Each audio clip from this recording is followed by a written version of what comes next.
And that's at the essence of what Ramadan is about. It's about reconnecting with your Lord, about re-establishing that bond with Allah subhanahu wa ta'ala, this tie with Allah subhanahu wa ta'ala, the habl of Allah, the rope that Allah has given us, which is the Quran. When Allah subhanahu wa ta'ala says, أَعْتَصِمُوا بِحَبْلِ اللَّهِ جَمِيعًا وَلَا تَفَرَّقُوا, cling all of you together to the rope of Allah. The Prophet ﷺ said that the Quran is وَهُوَ حَبْلُ اللَّهِ الْمَتِينَ. It is the unbreakable rope of Allah subhanahu wa ta'ala. That is the Quran. And so part of the covenant with Allah during Ramadan is to return to the book of Allah subhanahu wa ta'ala and to discipline ourselves to reading it, to reflecting on its meanings. أَفَلَا يَتَدَبَّرُونَ الْقُرْآنَ أَمْ عَلَى قُلُوبٍ أَقْفَالُهَا. Don't they deeply ponder this Quran, or are their hearts sealed? This is a time to go back to the Quran, to reflect on the Quran. This is a time to do muhasabah, to reckon the self, to do a reckoning with the self. Where have we been in the past year? And what do we plan to do in the coming year?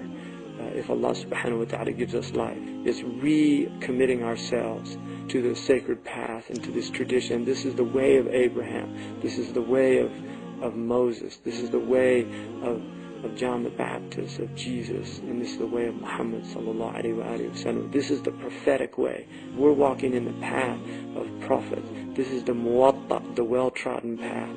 This is the path of the people that were closest to God. And so when we're fasting, we are sharing and partaking in a discipline that every seeker of God in the past of any prophetic tradition has done. So we are connecting ourselves with an unbroken chain of tradition, of connecting ourselves in a deep and sacred bond with every seeker of God from the beginning of time until the end of time, that we're connected with them in this sacred search to rescue ourselves and be rescued, allow ourselves to be rescued by Allah subhanahu wa ta'ala. And that's why it's a blessed month. It's a time for people to take the most benefit they can, not to waste the time. It's a time to turn off the television. It's a time to shut down the chatterbox, to let the tongue begin to do dhikr of Allah instead of remembering others with wrongs, instead of speaking ill of people, instead of wasting our time in empty chatter, in qila wa qala, and he said, and it was said, they said, and she said. It's a time of disciplining the tongue. It's a time of disciplining the heart. Imam al-Ghazali says that the real fasting is not the fasting of the tongue and the stomach, but the real fasting is the fasting of the heart, where you begin to actually prevent your heart from feasting on prohibited thoughts, on prohibited concerns like doubt and fear, anxiety about provision. Anxiety about provision is not tawakkul ala Allah. It's not trusting in Allah subhanahu wa ta'ala. So it's letting go of all of the fear. And one of the things about the modern world is it's a fear-based world. There's all these demons out there trying to scare people, scare them about their provision, scare them about this, scare them about that. You could lose your job. You could lose your wealth. You could lose this. You could lose, indeed you could. You could lose it all. But if you have Allah, you haven't lost anything, because everything kullu ma tahwahu mawjudun fi dhatillah, just as the poet said, everything you desire exists with Allah. So seek Allah and you'll get everything you desire.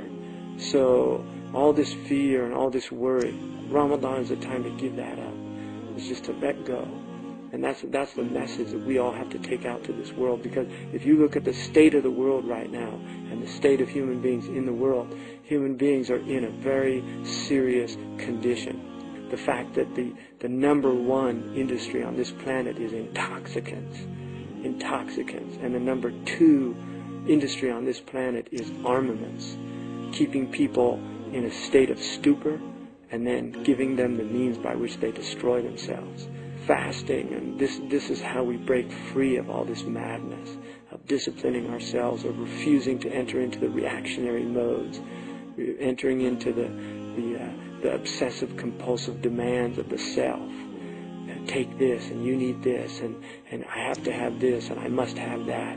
It's just rejecting all of that and saying, Tawakkaltu ala Allah, I trust in Allah subhanahu wa ta'ala. And that's what this month is about. It's about trust in Allah.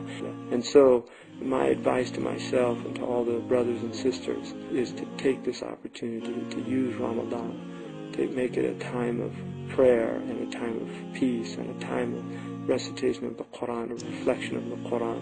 Get rid of the television, turn it off. Don't allow it on during these months. Put it in your closet. Disengage, fasting from all of this madness. Don't look at any of the advertisements, because it's not just food and drink. It's about fasting from those things that make you heedless of Allah subhanahu wa ta'ala. Inshallah.